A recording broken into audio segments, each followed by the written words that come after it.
사랑합니다. 사순절 특별 새벽기도회 34번째 날 27일 토요일 새벽을 하나님께 올려드립니다. 갈보리 산 위에 찬송가 150장 함께 부르십니다.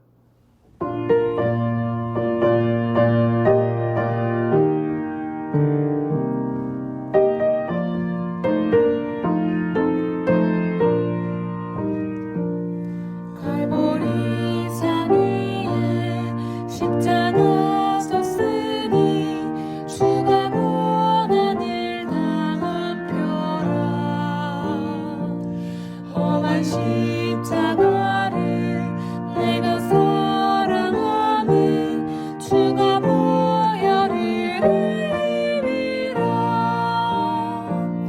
죄의 승리를 얻기까지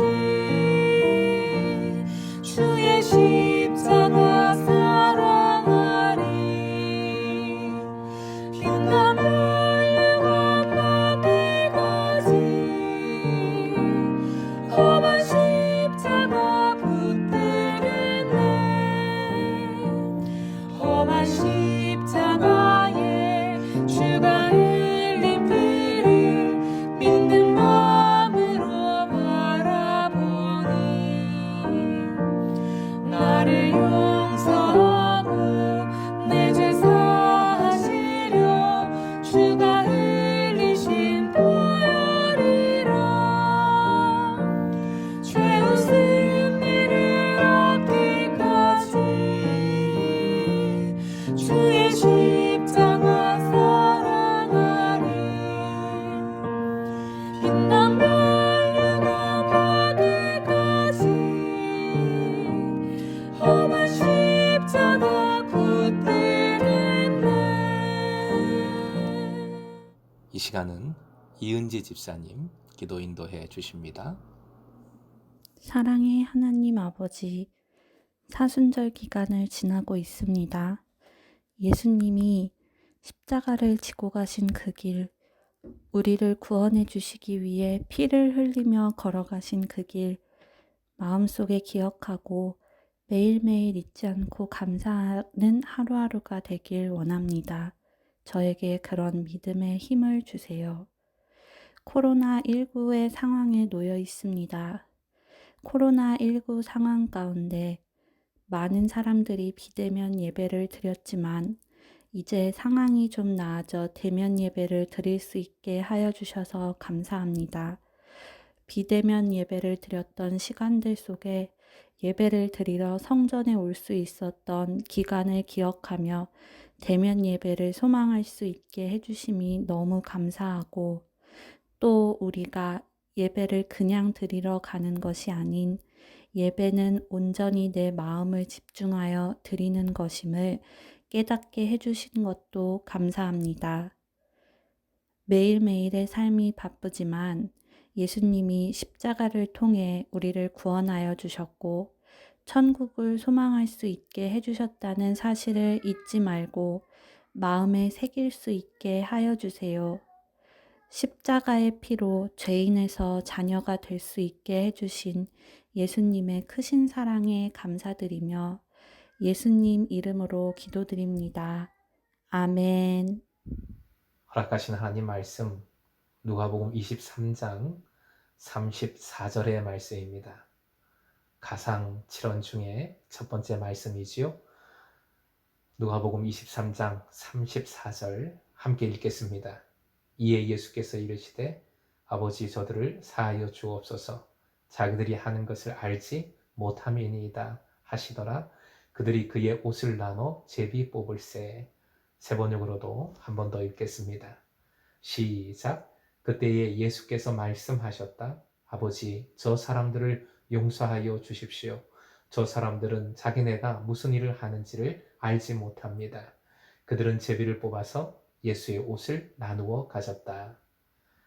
오늘의 기도 제목, 십자가의 용서를 덧입어 용서함으로 자유를 누리게 하소서.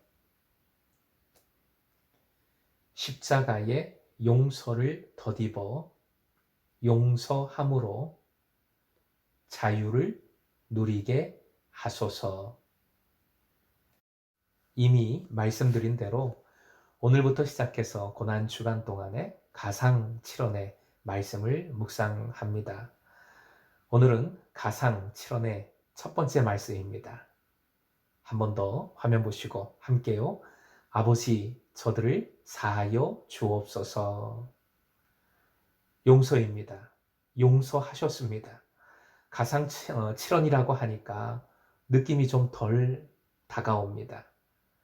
십자가 상의 말씀이라는 것인데 십자가 상, 십자가 위 그냥 올라가신 게 아니지요.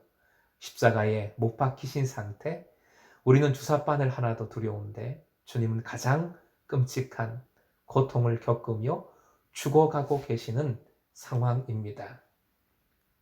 고통은 언제나 예상을 훨씬 초월하지요. 그러기에 고통인 겁니다. 더구나 끝남의 기약이 없는 고통, 죽어야지 끝나는 고통이라면 정말 감당할 수 없는 가장 큰 고통일 것입니다. 주님의 고통은 죽음으로 이어지는 고통이기에 더할 나위 없이 참혹하고 허무하고 분노가 가득해지는 고통이라 할 수 있겠습니다.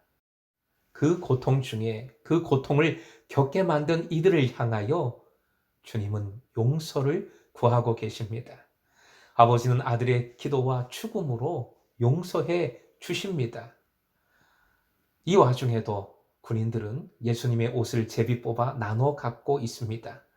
십자가 밑에서는 세상은 여전히 욕심과 욕망과 싸움과 어리석음이 가득한 모습을 보여줍니다. 여전히. 하지만 주님의 용서는 이 세상을 이미 새롭게 만들었습니다. 이 용서 전과 용서 후는 사실 완전히 다른 세상입니다. 사랑하는 금성의 제자 여러분, 주님의 용서를 기억하십시오. 여러분이 이 사랑을 덧입고 이미 용서받은 자임을 기억하십시오. 또한 세상은 여전히 용서하는 거리가 먼 만몬의 세상이지만 그로 인하여 많은 분쟁과 상처가 있지만 십자가의 용서가 이 모든 것을 덮고 있음을 이기는 것임을 믿고 기억하십시오. 용서는 우리의 믿음이 출발하는 시점이 됩니다. 우리의 삶을 지탱하고 자유케 하는 힘입니다. 우리의 고단한 삶의 모든 소망입니다. 화형 보시고 다시 한번 함께 읽겠습니다. 시작. 용서는 우리의 믿음이 출발하는 시점, 우리의 삶을 지탱하고 자유케 하는 힘, 우리 고단한 삶의 모든 소망. 이제 우리도 용서해 보십시다. 용서해 주십시다. 용서할 수 없었던 경험을, 나를 분노케 하는 사람들을, 지옥과 같은 상처에 관련된 모든 것을 용서해 보십시오. 예수님의 용서는 나를 그것으로부터 자유케 하는 유일한 힘입니다. 반대로 용서하지 않으면 우리의 삶은 감옥 속에 갇혀 있을 수밖에 없습니다. 십자가 고통 속에서의 용서는 용서할 수 없는 용서이고 베풀 수 없는 사랑입니다. 예수님은 그런 사랑을 베풀어 주셨고 그런 용서를 해 주셨습니다. 이 사랑과 용서로 다시 새로운 삶을 살아가는 여러분 되시길 주님의 이름으로 축원드립니다.